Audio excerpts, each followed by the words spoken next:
Hello, everybody. David Shuster here. U.S. President Donald Trump is creating another ugly and awkward scene with Greenland. New York Times headline: Greenland officials express fury over Trump's plan to send delegation. Trump originally planned to send Second Lady Usha Vance, National Security Advisor Mike Waltz, and Energy Secretary Chris Wright. Now, the Trump administration is adding this guy.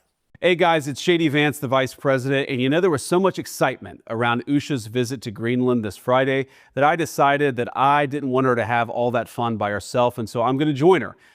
Vance is such a jackass.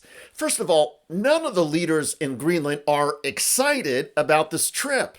Secondly, according to several reports, it was Donald Trump who decided the Vice President should go. I'm going to visit some of our guardians in the Space Force on the northwest coast of Greenland and also just check out what's going on with the security there of Greenland. As you know, it's really important. A lot of other countries have threatened Greenland, have threatened to use its territories. A lot of other countries have threatened Greenland.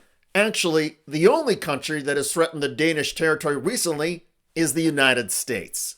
You assure the world that as you try to get control of these areas, you are not going to use military or economic coercion? No. And can you tell us a little bit about what your plan is? You're talking about Panama and Greenland. No, I can't assure you on either of those two. And I say that speaking for President Trump, we want to reinvigorate the security of the people of Greenland. But the people of Greenland keep saying the best way to reinvigorate their security is for the Trump administration to back off. A recent poll found that 85% of island residents do not want to be part of the United States. There are regular protests against Trump in Greenland, featuring signs including, "We are not for sale." And this MAGA red hat has gone viral on Facebook and across the Danish territory: "Make America go away."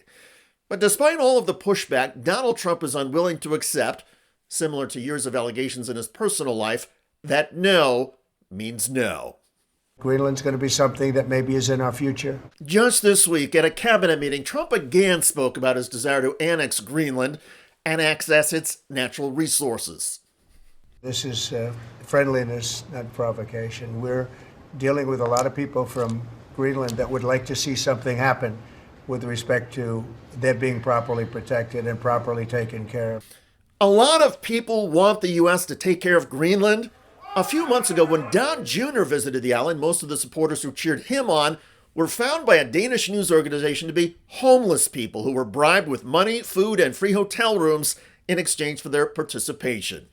Regarding the Vance's visit, the Prime Minister of Greenland says the Trump delegation was not invited and that this trip is highly aggressive.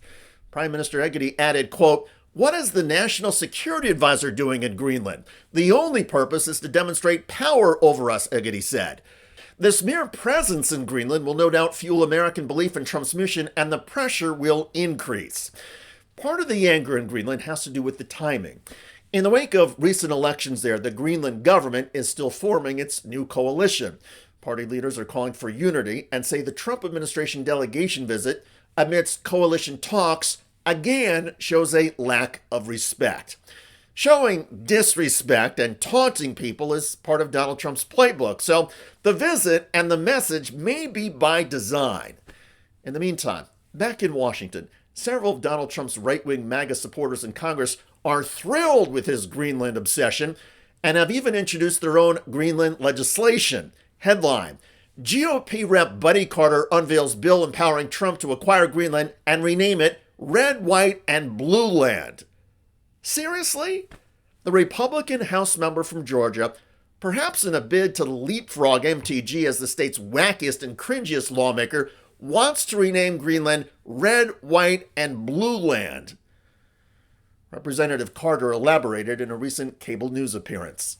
I mean, strategically, the location of Greenland is extremely important. It's a national security priority for us, not to mention the rare earth minerals that this land has, and that would help propel us to energy dominance here in America. So it's a great win for us. And, everybody talks about the fact that, it's not for sale. Well, I can tell you, I was in business for 32 years, and something's not for sale until it is for sale.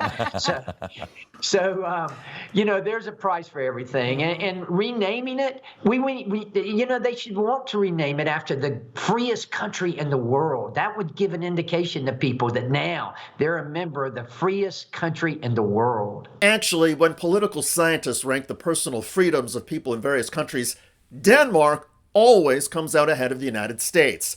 And Greenland is a territory of Denmark. But never mind the issue of freedom. Who really thinks that even if the people of Greenland wanted to be part of the United States, they would support having their island renamed Red, White, and Blue Land? Seriously? The defenders of Greenland's autonomy should be grateful for the idiocy of Congressman Carter and the bullying, tone-deaf approach of the Trump administration. Because nothing is going to bolster Greenland's opposition to the United States like what Trump, Vance, and their cronies in Congress keep pushing. It is insane and it is bizarre. And the irony is, one imagines Greenland might consider a new relationship with the United States if the Trump crowd or any administration was polite, diplomatic, and thoughtful. But those adjectives are a stretch for the Trump administration. The Trump team can only create ugly confrontations and awkward spectacles. Hey guys, it's JD Vance, the Vice President, and there was so much excitement around Usha's visit to Greenland this Friday that I decided that I didn't want her to have all that fun by herself, and so I'm going to join her.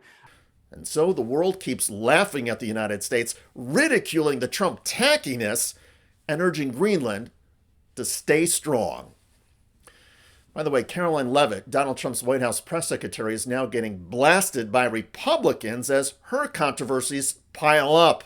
Judge Boasberg is a Democrat activist. He was appointed by Barack Obama. His wife has donated more than $10,000 to Democrats, and he has consistently shown his disdain for this president and his policies, and it's unacceptable. You're right where I wanted to go about the idea that these people are all foreign terrorists, but Judge Boasberg was originally appointed by George W. Bush and then elevated by Barack Obama. I just feel like I should clear that up. Let me just say something to that effect, Garrett.